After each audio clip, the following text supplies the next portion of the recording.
বন্ধ গেল বাগানে, গোয়াল গেল পাল, পুরো ভিসারিতে লাগে ধরে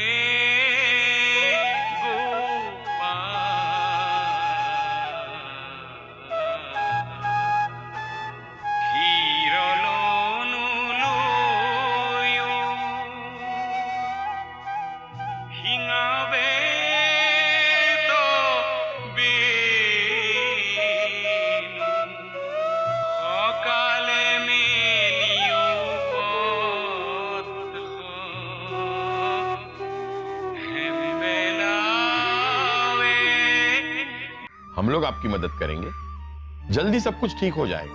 अब सब कुछ तो ठीक तभी होगा जब ये देश आजाद होगा। मालूम है आजकल माहौल कितना गर्म है, फिर भी। अरे वही तो मैं भी कह रहा हूँ, मुसीबत जब सर से टल चुकी है तो मुसीबत को गोद लेने चले गए हैं। आखिर चाहते क्या है बाबूजी? हम लोगों को भी जेल भिजवा के मानेंगे क्या? ज्ञान बांटना कोई छोटी बात नहीं है माँ। देश के टीचर देश के भविष्य की बुनियाद तैयार करते हैं।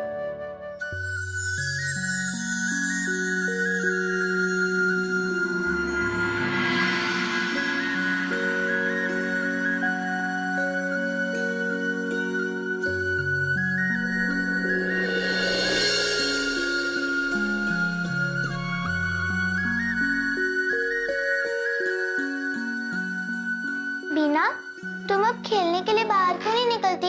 यहाँ कमरे में क्यों बैठी रहती हो? बस वैसे ही। वैसे ही क्यों? क्या दादी माँ ने तुम्हें खेलने के लिए मना किया है या फिर दादाजी ने? नहीं, मेरी तबीयत खराब है ना, तो मुझे नानी ने रसोई या पूजा घर में जाने से मना किया है। पर माँ बात कर रही थी कि कल तुम्हारे लिए एक पूजा है। मेरे लिए? हाँ। कैसी पूजा? तुम्हें नहीं मालूम? बहुत धूमधाम होगी। अभी से सारी तैयारियां शुरू हो गई हैं। सब कुछ तुम्हारे लिए तो हो रहा है।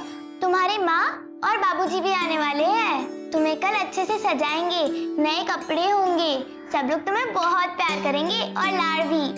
अच्छा मैं चलती हूँ, माँ ने मुझे जल्दी वापस बुलाया था।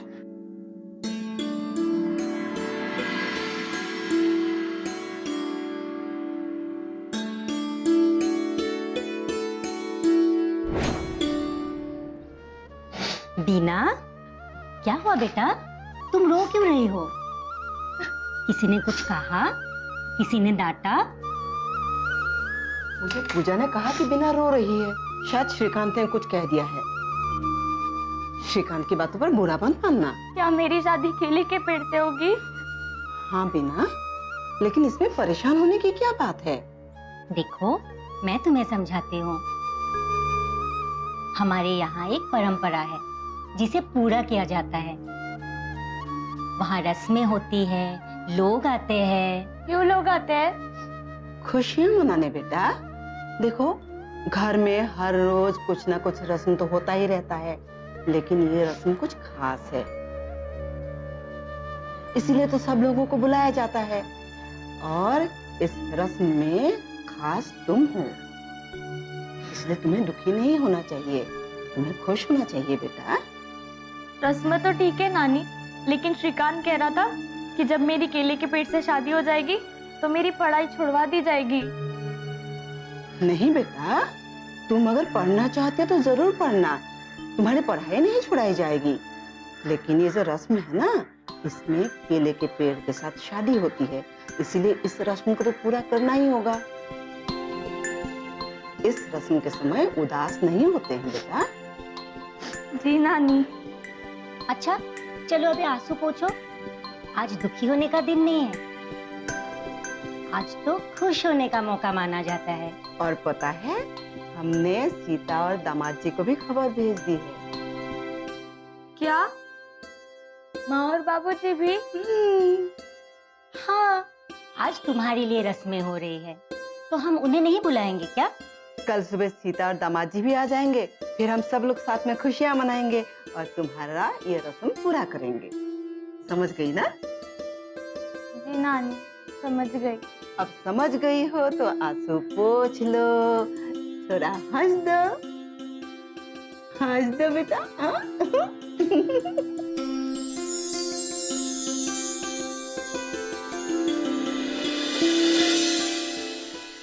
आपने बुलाया मालिक?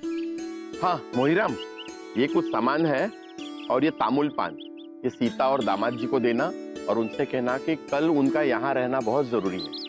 जी, मैं बोल भी दूंगा और उनको समझा भी दूंगा मालिक। आखिर उन लोगों के लिए भी ये खुशी की बात है कि उनके बेटी का तुलौनी ब्याह करने की परंपरा निभाई जानी है। जी, ये तो बहुत खुशी का मौका है मालिक। रात को तुम वहीं रुक जाना, उनको लेकर भोर में तुम वहां से निकल जाना। 10-11 बजे तक उन लोगों के साथ तुम भी यहाँ पहुंच जाओगे। जी मालिक, आप बिल्कुल भी चिंता न करें, मैं उन लोगों को लेकर ही आऊंगा। नमस्कार औरदेव। नमस्कार।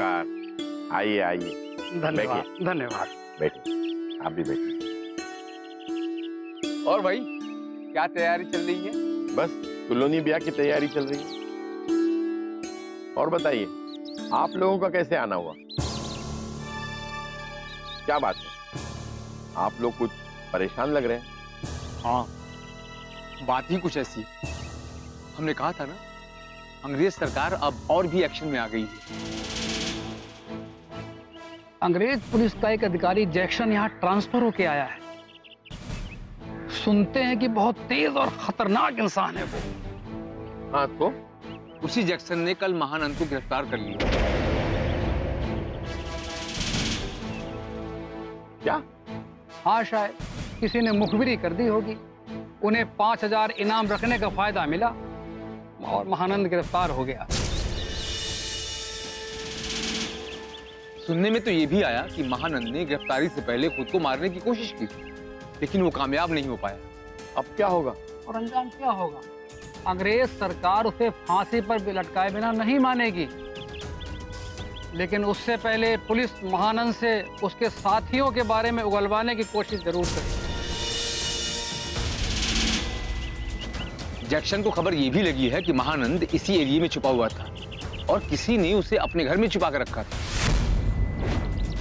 अब जाहिर सी बात है कि जैक्सन महानंद से ये उगलवाने की कोशिश जरूर करेगा कि किसने उसको अपने घर में शरण दी और किसने उसका साथ दिया।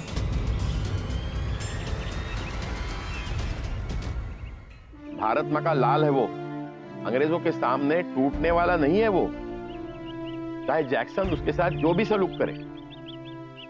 मैं दावे के साथ कह सकता हूँ, जैक्सन महानंद से कुछ नहीं उगलवा पाएगा, कुछ भी नहीं। आप इतने दावे के साथ कैसे कह सकते हैं? मुझे इंसान की परख है, मैंने समझा है महानंद।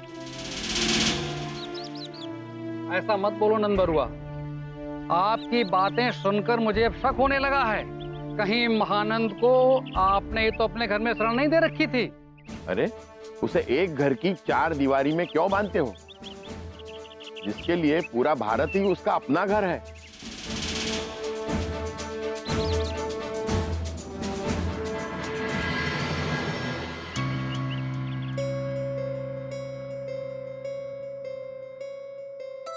श्रीकांत जी, जाकर अपने बाबूजी को बुला लो और वो तुम्हारे पढ़ाई का काम जो अधूरा बचा है ना, वो भी पूरा कर लेना, ठीक है? जी ताऊजी। जाओ।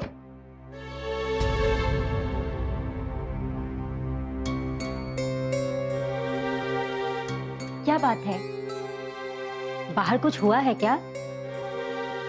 आप परेशान लग रहे हैं। अरे वही हुआ जिसका अंदेशा मुझे पहले से था, और अब आगे क्या होने वाला है ये किसी को नहीं पता। मैं समझी नहीं। आपने बुलाया भैया? हाँ। क्या बात है?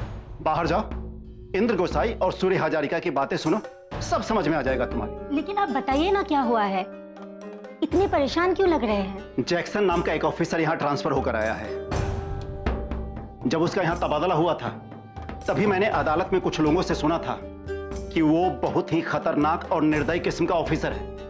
हाँ, तो इसमें हमें परेशान होने की क्या बात? अरे इसी जैक्सन ने गिरफ्तार किया है महानंद को। क्या महानंद गिरफ्तार हो गए? हमें तो लगा था कि वो इस एरिया से निकल गए होंगे। इतना आसान नहीं है उस जैक्सन से बचकर निकल जाना। मुझे अंदेशा तो पहले ही था कि वो जैक्सन उसे गिरफ्तार किए बिना नहीं मानेगा। और अब उसकी गिरफ्तारी पर हम सबके गले पर एक तलवार लटक रही है। और जैक्सन को यह भी पता लग चुका है कि उसे इस एरिया में किसी ने छुपा कर रखा हुआ था, और उसे सबसे पहले इस एरिया के बड़े लोगों पर ही शक जाएगा। अब बाबूजी इस बारे में क्या कह रहे हैं? अरे उनके कुछ कहने या न कहने से क्या होता है, खतरा तो हमारे सर पर है। उस जैक्सन ने अगर महानंद से उगलवा लिया कि उसे हमने अपने घर में रखा था, तुमने उसकी गोली निकाली थी ना, तुम्हें पता है क्या होगा? अगर ये बात है तो मुसीबत हो जाएगी भैया। नहीं, महानंद इतने एहसान फरामोश नहीं हो सकते कि अंग्रेजों के सामने हमारे नाम उगल दे। तुम नहीं जानती हो इन अंग्रेजों को। ये तो पत्थरों से भी सच्चाई उगलवा लेते हैं, और महानंद तो फिर भी इंसान है। भैया अब आपको ही इन सब बातों की खबर निकालनी होगी कि महानंद ने जैक्सन के सामने जुबान खोली है या नहीं। पता नहीं बाबूजी की सोच कब बदलेगी। चले हैं मदद करने, सहायता करने। उनको तसल्ली तब मिलेगी जब हमारे गले में भी फांसी का फंदा होगा।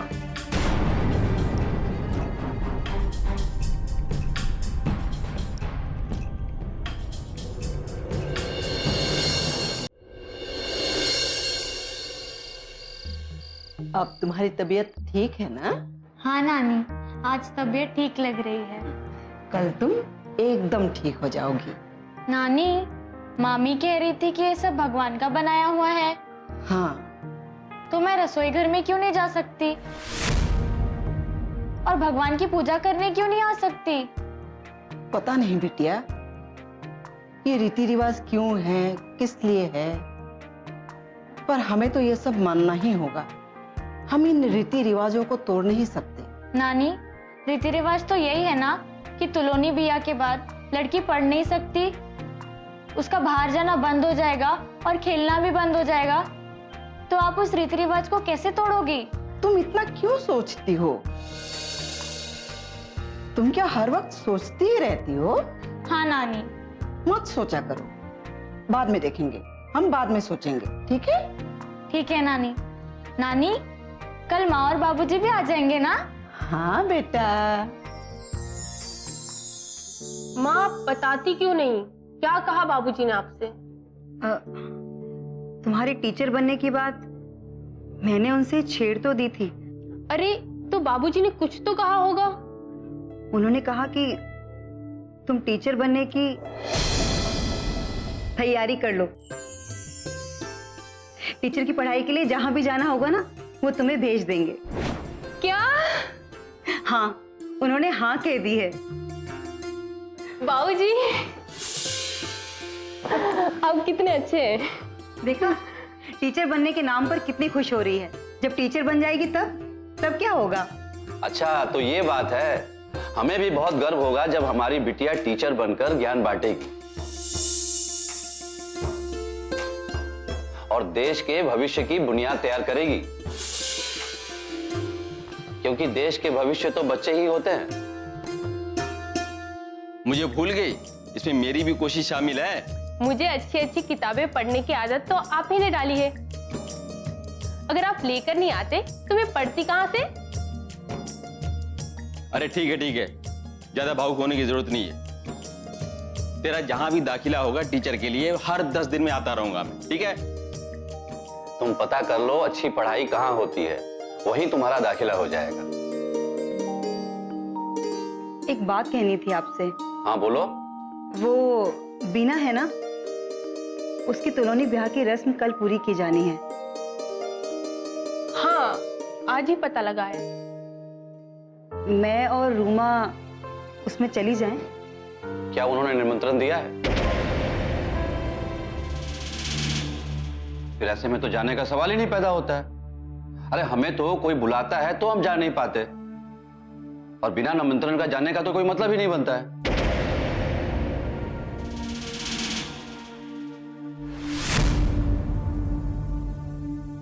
खैर, तुम खाना लगाओ, हमें भूख लग रही है।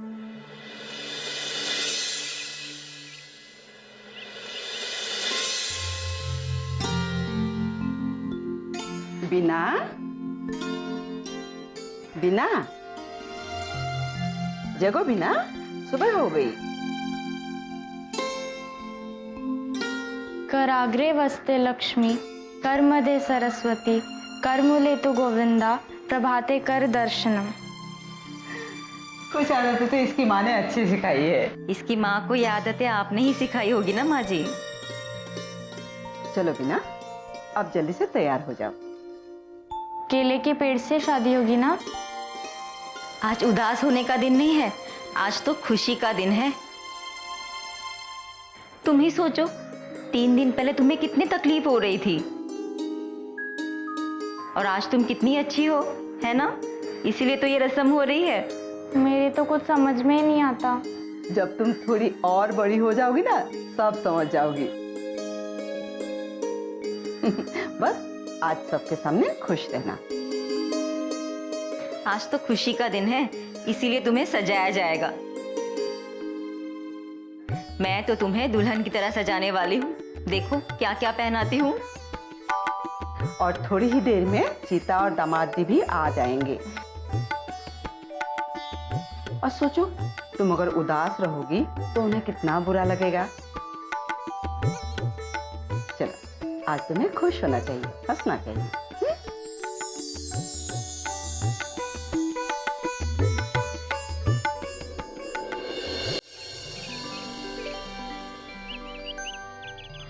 दादाजी, बीना दीदी का जब कुलोनी ब्याह होगा तब मैं वहाँ क्यों नहीं रह सकता? क्योंकि यही रिवाज है बेटा, जब किसी लड़की का तुलोनी ब्याह होता है तो वहां महिलाओं के अलावा कोई और नहीं रह सकता, समझे?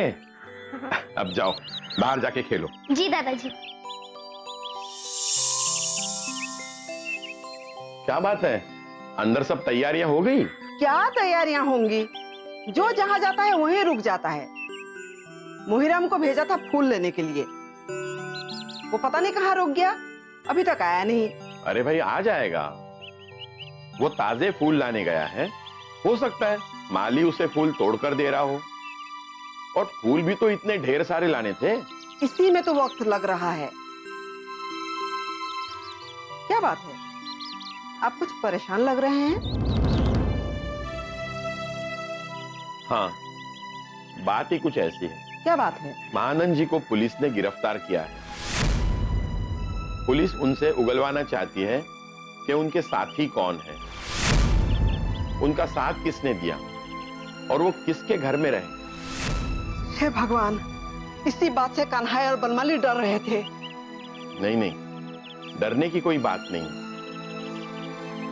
मुझे पक्का विश्वास है कि महानंद जी मर जाएंगे लेकिन अपनी जुबान नहीं खोलेंगे। मैं तो बस महानंद जी की हालत के बारे में सोचकर परेशान हूं। ये लो, आ गया मोहिराम। सुनो, इसे ले जाकर बिना बिटिया के कमरे में रख दो। बिना बिटिया के कमरे में मैं कैसे जा सकता हूँ मालकिन? ओ हाँ, वो बड़ी बहू को जाकर दे दो, वो देख लेंगे कहाँ रखना है। जी मालकिन। और सुनो, बहू के साथ मिलकर रसोई के सारे काम जल्दी खत्म कर लो। जी मालकिन। हाँ। कितने सारे काम हैं, कितनी तैयारियां करनी हैं।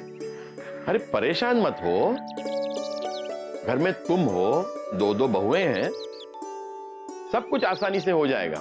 इसीलिए तो दामाद जी ने मोहिराम को पहले ही भेज दिया, और सीता भी तो आ रही है तुम्हारी मदद के लिए। आपने उसे लेने के लिए वो स्टेशन तक मोटर गाड़ी भेजी कि नहीं? अरे भाई, मोटर कार दरवाजे पर खड़ी रखने के लिए थोड़ी ही खरीदी है। मैंने ड्राइवर को गाड़ी लेकर स्टेशन भेज दिया है, वो उन्हें लेकर आता ही होगा। अब ये भी तो नहीं पता ना कि दामाद जी की गाड़ी समय पर आई है या नहीं आई है। गाड़ियां भी तो देरी होती रहती है। अरे गाड़ियां रोज रोज थोड़ी ही देरी से आती हैं। अभी तक तो मोटर स्टेशन से निकल भी गई होंगी, अभी थोड़ी देर में आ जाएंगे वो लोग।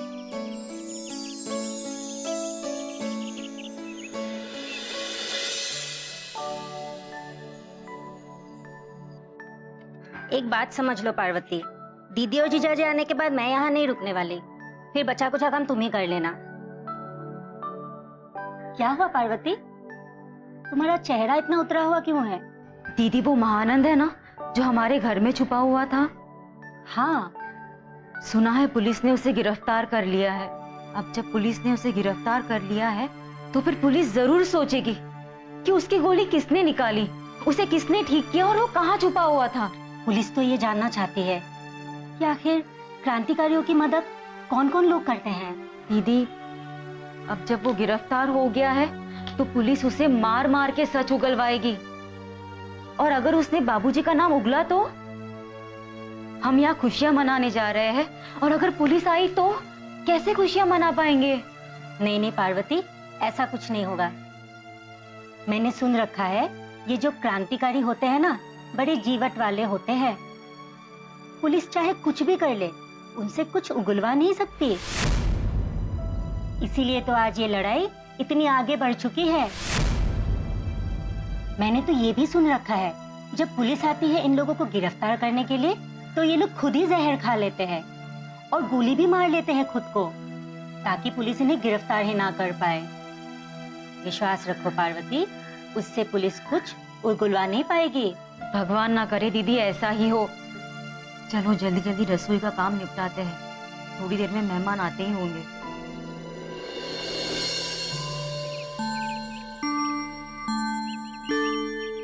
अरे आओ आओ, अभी अभी जसोदा कह रही थी आप लोग आए क्यों नहीं? नमस्ते बाबूजी।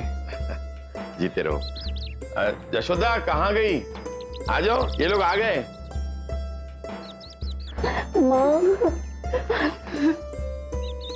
कैसी है माँ जी? बढ़िया। कितनी देर लगा दी, मैं तो इंतजार कर करके परेशान हो गई थी। गाड़ी ही देर से आई थी। देरी होने की वजह से ड्राइवर इतनी तेज गाड़ी चला रहा था, मैं तो डर ही गई थी। आज हमने इस रस्म की तैयारियां की है, सारी तैयारियां हो चुकी है। हाँ हाँ माँ, मैंने चिट्ठी में पढ़ा था। मैं तो अब तक समझ नहीं पाया, इतना सब कुछ अचानक। अरे भाई, यही तो हमारी परंपरा है और परंपरा तो निभानी होगी।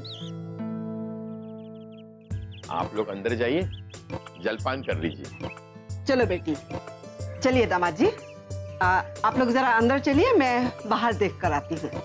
जी हाँ माँ जी।